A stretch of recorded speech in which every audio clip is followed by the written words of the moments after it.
Namo tassa bhagavato arahato samma sambuddhassa. Namo tassa bhagavato arahato samma sambuddhassa. Namo tassa bhagavato arahato samma sambuddhassa.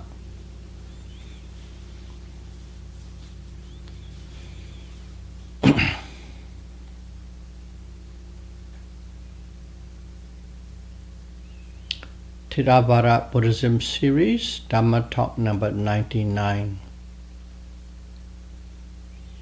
Year of the 13th rain retreat.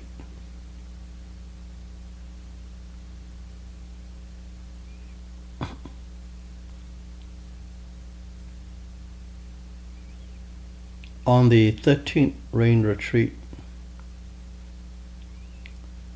the Buddha stayed in the Balale forest on Salika mountain near Salika town.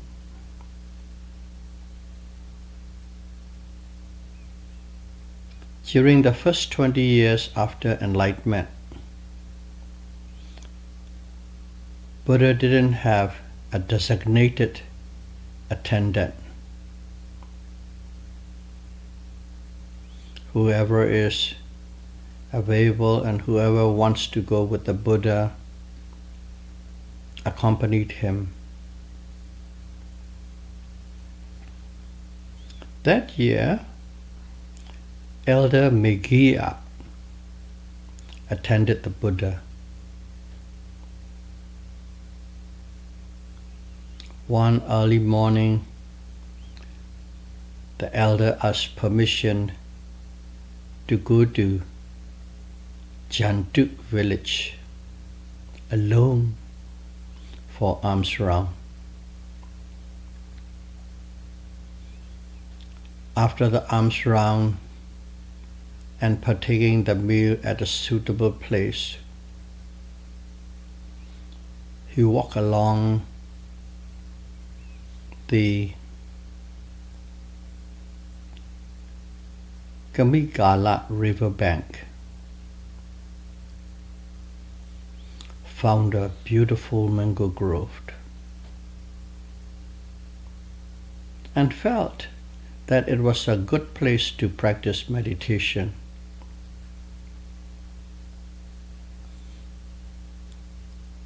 He asked the Buddha permission to let him practice there. The Buddha replied, "We are alone here. Wait until another monk comes." The monk insisted for a second time, getting the same result.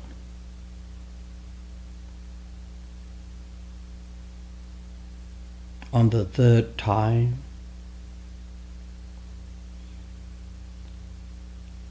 Megia said that the Buddha had completed his work for liberation, but he had much more to strive for.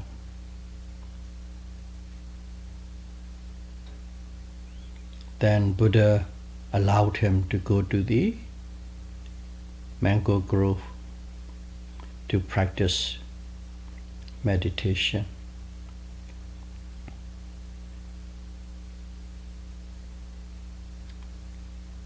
The Buddha said no, not out of self-interest. Buddha knew Elder Megia had been born as king 500 times and loved the mango grove gardens,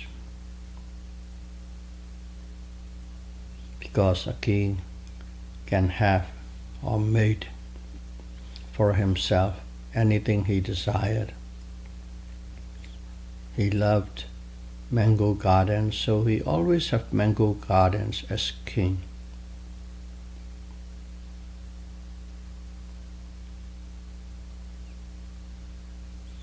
That was the reason he was attracted to the mango grove at the river bank.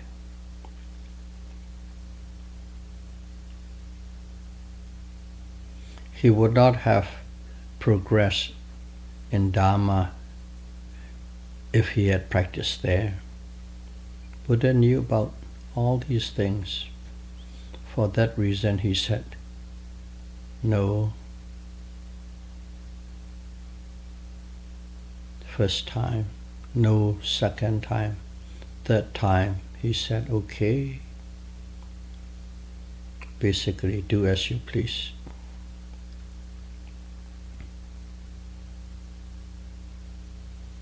That's a reason the Buddha skillfully pointed him to the right thing to follow. But the elder chose to go to the mango grove and practice meditation under a tree, because he was quite a committed bhikkhu.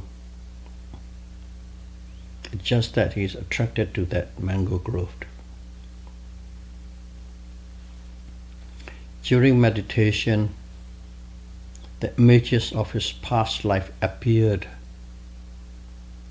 like vivid dreams. He was a king. All his wives and attendants surrounded and entertained him. And his current mind stayed attached to the scenes. On one occasion, he sentenced 2 convicts to torture and executed by cutting their heads off.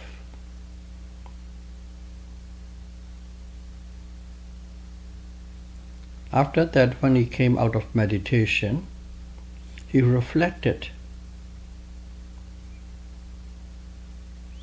that he had renounced his comfortable life and he has full faith, saddha, in Buddha, Dharma and Sangha.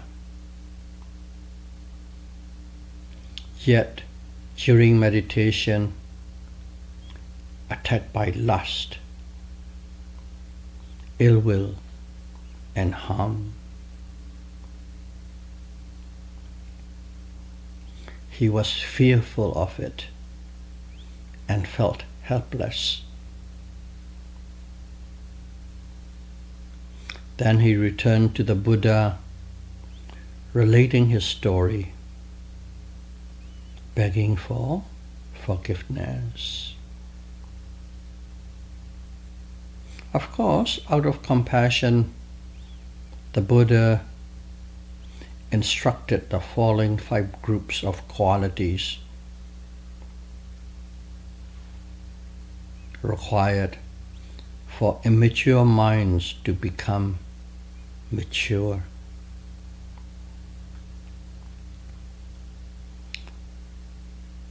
The first one is having a good friend. In Pali, Kalyana Mitta. So we need to know what a good friend is. A good friend is someone who has or who is endowed with saddha, faith, sila, morality, sutta, knowledge, samadhi, concentration, and pinya, wisdom. If a person have these 5 qualities, that person can be a a good friend, Kalyana Mitta.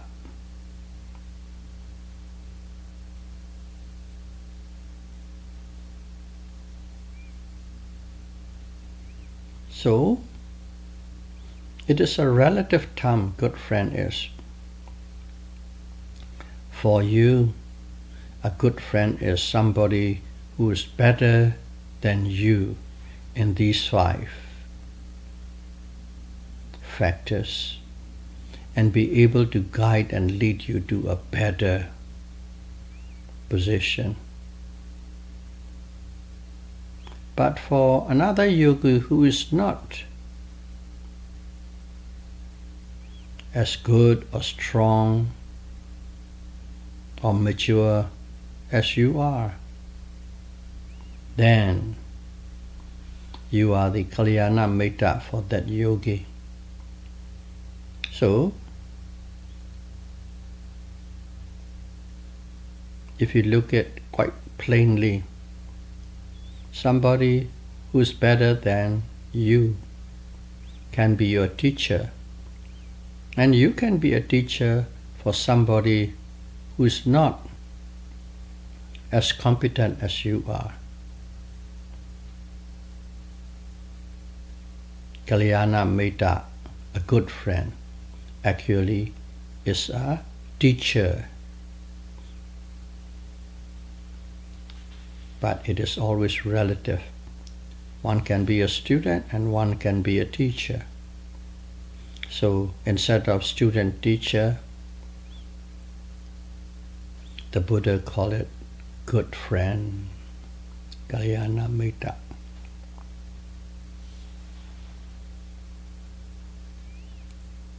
And just to have a little wider understanding of this Kalyana Mitta, we'll draw another incident in another time and place and explain here. Once, Venerable Ananda said, to have liberation, to be liberated from samsara, the teacher provides half and the other yourself. So in other words,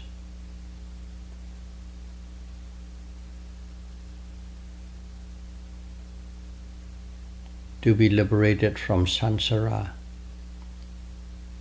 you need a teacher. The teacher will provide 50% of what's required, and you need to put effort, the remaining 50%. It makes sense. But on hearing that, the Buddha said, "No, Ananda, for liberation depends completely on having the right teacher."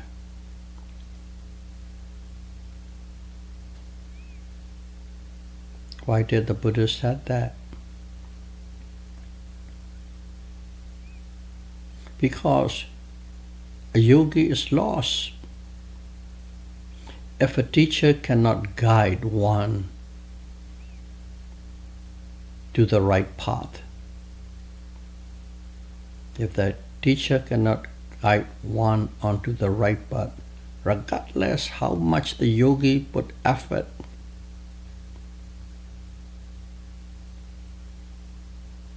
it will go nowhere.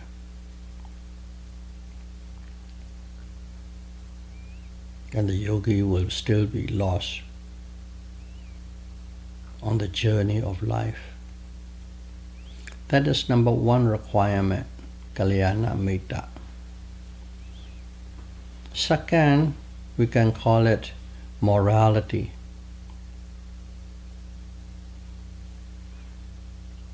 Layperson must observe 5 precepts, 8 precepts, and 9 precepts. They must observe and take instructions from a morally endowed lay teacher or a monk. In other words, somebody whose moral is superior to you than you are. It can be a lay person or it can be a teacher or a monk.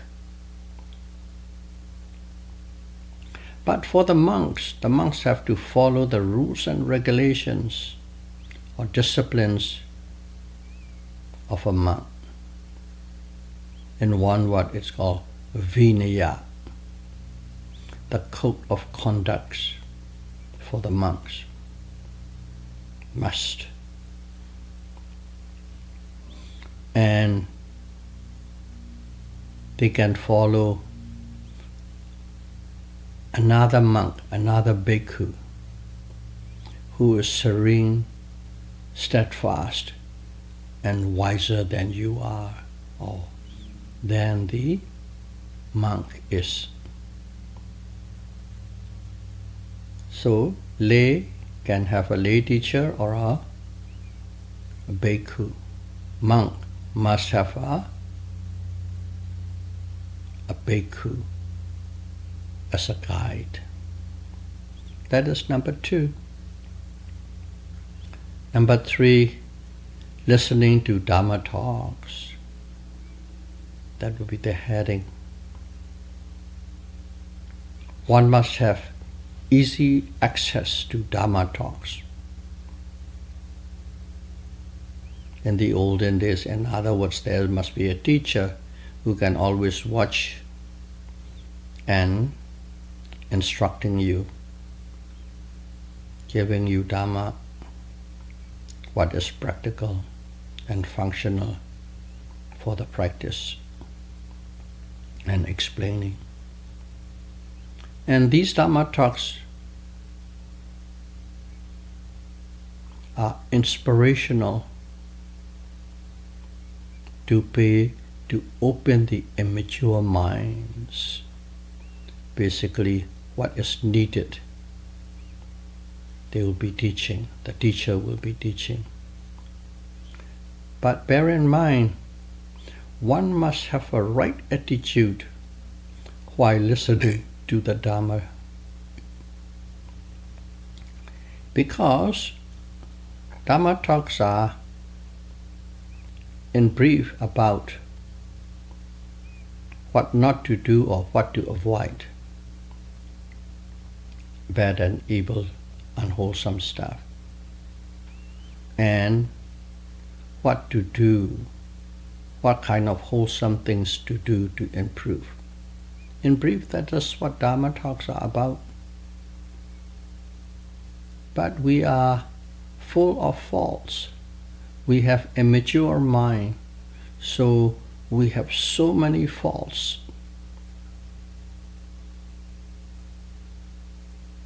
So Dhamma talks will be mostly pointing out the faults that you have, to draw your attention to your faults. Only when you know your faults, you can stop and improve it. If you don't know your faults, you will keep on doing. So it might seem like the teacher is finding faults in you. And you might even come to think, the teacher is picking on me. And once you have that kind of a mindset, the relationship between the student and the teacher is broken. You won't progress under that teacher.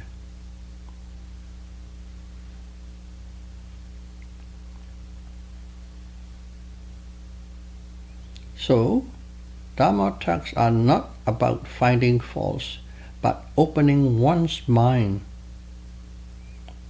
to pitfalls and how to improve them. That's the right attitude through the understanding. After listening, remember them well, reflect and analyze the contents to avoid evil, and do what is good and beneficial.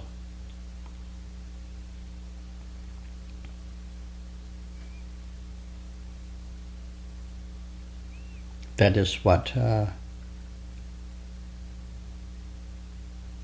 the Buddha taught to Elder Mikiya. But nowadays, a lot of people are studying on their own, and there's a free access on internet, all different dharmas. So if you are interested for a yogi who is seriously practicing for liberation, to eliminate all form of suffering, there are 10 areas that one need to really zoom in and study and understand.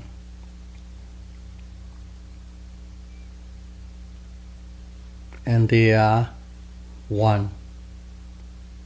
Restraint in senses. 2. Living with contentment. 3. Seclusion.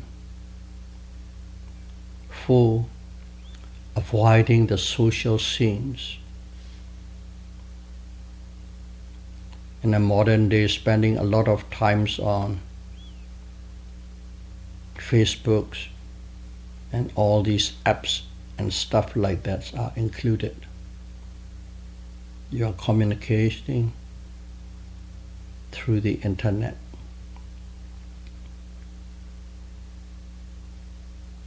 5 is applying energy. 6, virtues. 7, concentration, samadhi.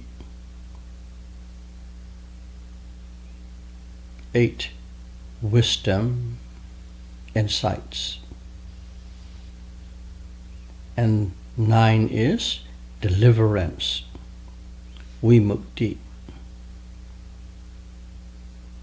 And 10 is knowledge and vision of deliverance, jnana dasana vimukti. So these 10 areas one can read, one can listen, one can explore and learn if one is practicing to escape from samsara. So that's number 3. The 4th quality is effort and energy.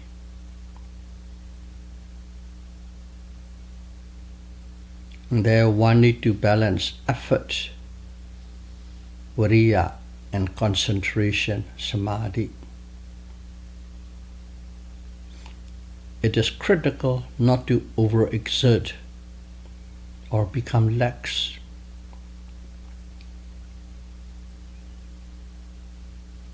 Which will bring about agitation or laziness. Overexertion will bring agitation, frustration, irritation,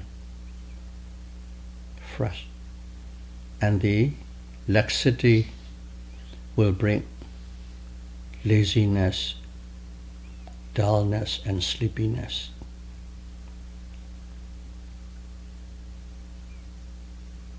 And just to refresh our mind, there are 4 ways to exert on the path of Dharma.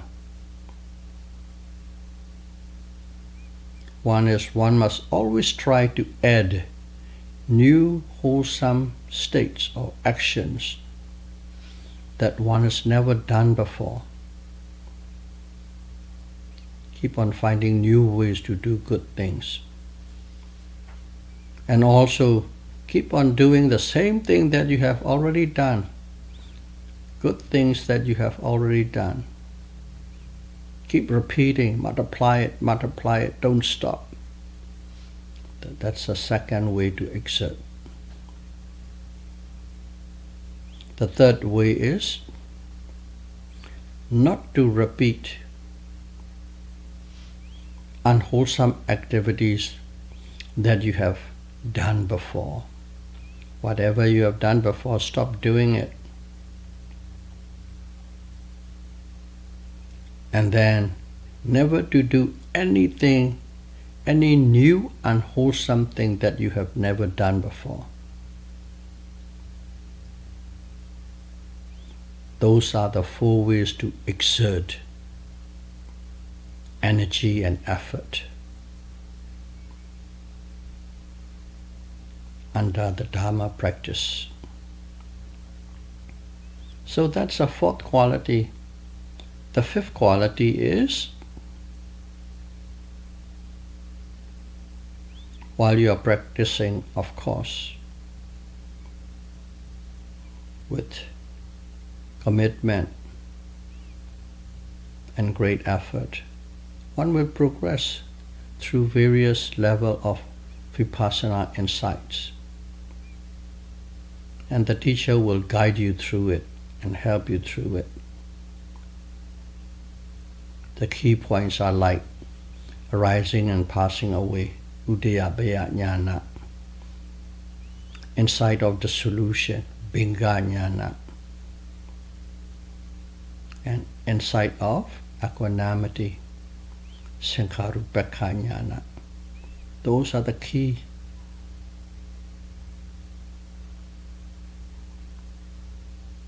And also under the wisdom, those insights are just lokiya, mundane. When you go to lokuttara, ultra mundane, in other words, you have to cross over the threshold from worldlings to the noble person, to the noble person domain.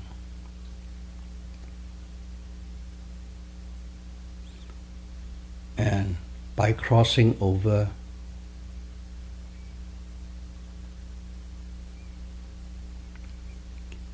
one abandoned the wrong view, which is I. Wrong view means I. And also abandon the craving, tanha. In English, one word is mine. I and mine, M-I-N-E. And then release and total elimination of all suffering. Vimukti. Those are the wisdom group that one has to go through to bring about the immature mind to become mature. Buddha's teachings to Elder Mekiya.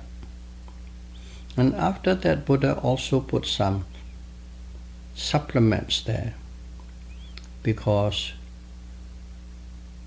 at the time of Buddha, most of the people who are practicing has a very strong base or background on samatha and jhana. So they practice mixed method, which means samatha vipassana method. Because of that, I believe the Buddha put in these points. One is, if a person have a very strong lusty nature, more than average, very strong,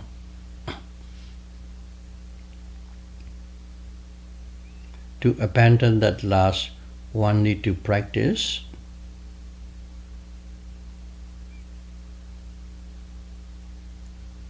meditation on the corpse, decaying corpse. Go to cemetery and watch over day by day the decay of the corpse. That's not very easy to do.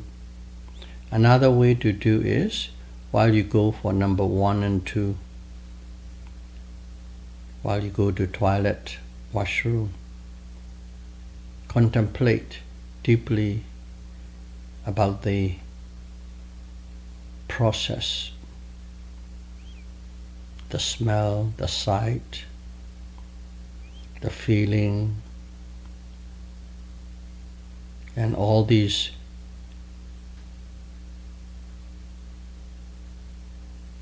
repulsive things are inside your body all the time, but you still love the body.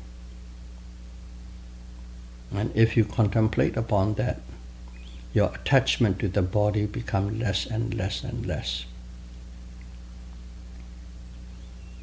Second one, the Buddha taught was for those of you who have anger issues, worry and anxiety issues, to practice loving kindness meditation,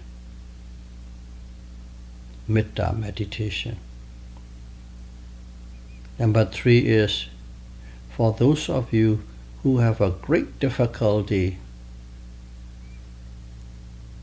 on the bombardment of random thoughts, a lot more in excess than the average.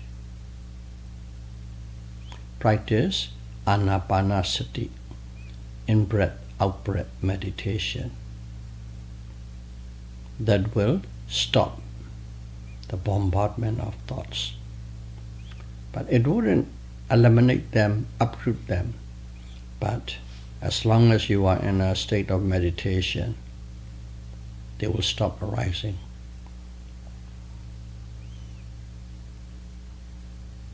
And the fourth one is for the mixed method yogis or monks, to practice the perceptions of impermanence, suffering and non-self. Perception of anicca, dukkha and anatta. Most of the yogis who are listening are Satipatthana Vipassana practitioners. For that practice, from day one, we are observing the impermanence, suffering and non-self.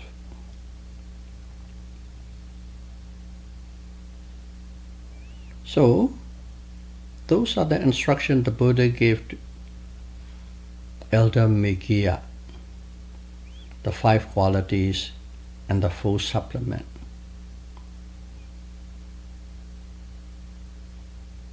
How to bring about the immature mind to maturity. At the end of the Dharma talk, Elder Megia, after contemplating the Dharma, became Sotapanna, the first stream winner, the first noble person. So may all of you be able to take lessons learned from the teachings of the Buddha to the Elder Megia and practice